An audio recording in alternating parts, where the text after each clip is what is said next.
Pam, thank you for that beautiful story. And Mignon, thank you for leading the music and week after week choosing beautiful hymns. And the words speak to me every week. I want to thank you for that. And Mitch, thank you for all you do, not least of which is helping us here in the worship experience. And you represent all the many people who do so many things to keep this place alive, like Ann and others. So thank you. And Pam's remarks got me thinking, what if God was everything we encounter right now? And so when we use the old phrase, the encounter with God or meeting God, wonder if that was us, because we were part of life, one unified, interrelated life. And so the ways in which we engage with one another and relate to one another is how we relate to that which is ultimate. Interesting idea. We all operate with a set of assumptions and beliefs, even if they aren't consciously acknowledged or understood. And indeed, we depend on other people, as other people depend on us, in being consistently ourselves, which is to say, people who consistently act in a way that we are familiar with and we are comfortable with, to the point that if someone we are close to begins to act and speak in a way that is radically different than they have acted in the past, we become very disturbed by that. And we say what is wrong, and we are discombobulated if people around us do not act consistently, and they act consistently, and indeed that's what's behind the word personality, that there's a cluster of assumptions and beliefs that guide every individual on earth and are necessary for the interactions of human beings. So we depend on that identity of persons and the assumptions and beliefs which lie behind it. Well, institutions also have identities. I've worked with 10 UU congregations, and I can tell you that they all have very similar characteristics. They all have boards. They always have at least one person who dissents against every vote about everything. They have people that are ferociously advocates of individual freedom. They have a group that's interested in intellectualism, a group that's interested in social action and justice. And above all, they love coffee hour.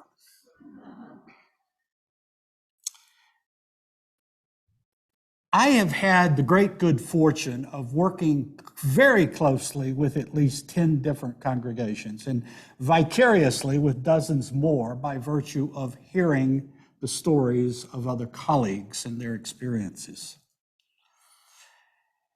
And I am quite aware that our UU congregations have an identity, a personality, if you will, and yes, there are local variations, of course, but our UU institution and the individual congregations have a certain identity. That identity was forged in the experience of our society during the 1940s and 50s, and to some extent the 1960s. The paradigm which created the identity and the character of our religious movement was created in response to a social landscape that is radically different than today's social landscape. Our institution, our UU institutions, were born in an environment, came out of an environment where there were stable institutions, where authority was trusted, where the major institutions of our society had an enormous level of trust. The pressure, both overt and implicit, to conform to the norms were there and very pervasive. And out of that, our religious movement during the late 50s and 60s developed as, in some ways, a protest against the norms of the society that we were a part of. This congregation was formed by people who wanted to have something different than the prevailing ideas and beliefs that they saw all around them. However, the world and our society began to change dramatically before and after the year 1969. And it has changed rapidly ever since. And we are now living in an environment, in a social milieu that is radically different from what created the UU congregations that we are a part of. Today, we live in a world, in a society in which people deeply distrust authority and are suspicious of institutions. Today's world is dominated by rapid change, overwhelming complexity, and with changes occurring that no one can foresee the end result of, such as the rise of robotics and artificial intelligence.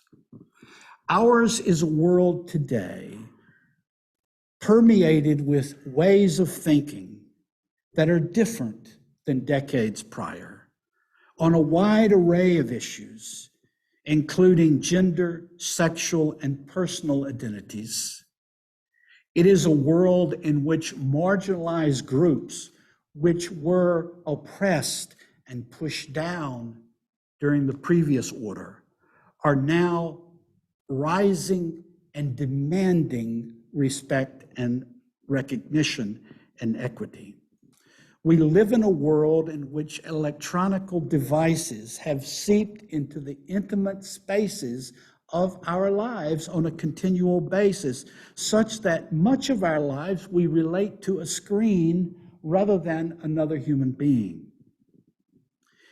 It is a world beset by overwhelming and often bewildering streams of data, a world of disinformation wars, of billionaires making plans to live on Mars while millions live in squalor, a world where people in Silicon Valley dream of extending life far beyond 100, while many live in a poverty that takes away their humanity.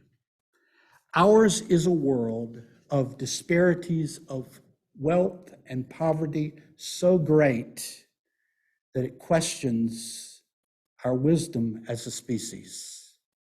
Ours is a world threatened by weapons of mass destruction that can be set off by a madman at any time. There are social symptoms in our society right now that suggest that the anxiety level of people, in some cases, has reached a boiling point as this bewildering situation overflows their ability to cope. One place this symptom is manifest is in the mental health crises of the younger generation. Recent studies have revealed that the rates of anxiety, depression, and suicide among Generation Z, those born between 1995 and 2015, are markedly higher than in previous generations. These increases occur for both male and female, but especially are pronounced among young girls. And for people ages 10 through 24, suicide rates, stable from 2000 to 2007, leaped 60% by 2018. So says the Centers for Disease Control. Another symptom is the rise in anti-Semitism. The Anti-Defamation League last week released a report showing that in 2021, there were more anti-Semitic incidents in America than in any other year since the group started keeping track 40 years ago. Another symptom is the unbelievable, but something we take now for granted, is the mass delusions of tens of millions of Americans regarding the outcome of the last presidential election and the importance of taking vaccines and the belief in insane conspiracy theories. Yet another symptom is that journalists of major television networks traffic continually on sowing hatred for people of a different political party. And they get away with it. The standards, the public standards of what is decent and what is acceptable has been eroded so greatly. Finally, there is a wide assortment of symptoms as outbreaks of unprecedented levels of antisocial behavior, including mass shootings, airplane altercations, parents getting into fights at their children's athletic events, people acting like lunatics at school board meetings and city hall meetings, radio and broadcast celebrities providing an unending stream of falsehoods to millions of people daily, and we do not have the fortitude and the moral clarity as a nation to shut it down. These issues did not exist 15 years ago. They are symptoms of a phenomenon that has been growing for a very long time. I earlier stated that as a religious movement, we exist in the present based on a certain set of assumptions, and we do. It is invisible to many because they are simply living it, they're doing it, they see it as the natural course of things. But if one is able to see this community, this type of community in many settings and compare it with others, it becomes very clear. The old paradigm consisted of rebellion and rejection of traditional religion and authority in all its varieties, and if one did that, it was assumed to be enough. This was a necessary phase, but not an endpoint. I think I cannot see what the new identity will be and what the new role and the new personality will be. But I have certain intuitions that may or may not be right. I think that our new identity must be to help people cultivate practices which enhance and deepens and increases our resilience, our peace, our moral sensitivity, our awareness of our interconnectedness with nature, which helps us be more empathetic and compassionate people, and does all this within the framework of a modern understanding of the world. In the course of all the aforementioned afflictions that our society has experienced, the chaos, the confusion of modern life. More and more people are becoming confused about what it means to be a human being. Am I what my friends tell me I am on Facebook or Instagram? Am I what my bank account suggests I am? Am I what the vast and personal economic system says I should be and how I should function, how I should plug into things? Is that what I am? We've lost the sense in the bewildering complexity of modern life. We've lost the sense of what does it mean to be a human? What brings us joy? What brings us peace? What makes us feel strong and resilient?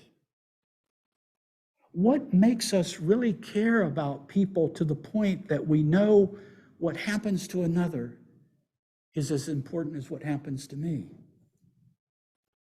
How do we find real community with people who will not betray us, abuse us, exploit us, but genuinely care about us as persons? These are the things that people hunger for that lead us down a road towards rediscovery of our humanity. We are all quite aware, as we should be, of the myriad problems, difficulties, injustices, and tragedies around the globe and near at home. We need to be aware of all of these things, but we need to be grounded in peace. How can we work for peace if we ourselves foment discord and chaos? How is that possible?